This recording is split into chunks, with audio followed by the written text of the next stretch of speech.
একটু পেঁয়াজ দিও ঠাম্মা বেশি করে।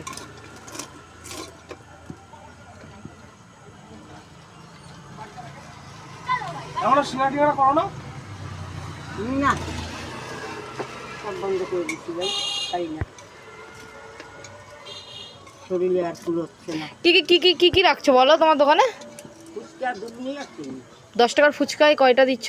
7 7টা করে। এই আমাদের এটা কয় টাকার চুরমো ঠাম্মা? 10 টাকা। ওইটা চামচ দেবে 5 টাকার চালেও দাও কেউ বাচ্চা কাচ্চা? না, এখন আর দাও না নাকি? আগে দিতে? আরো দোকান। হ্যাঁ আগে খেয়েছি আমরা, এখন জিনিসের দাম বেড়েছে বলো। কই দেবো?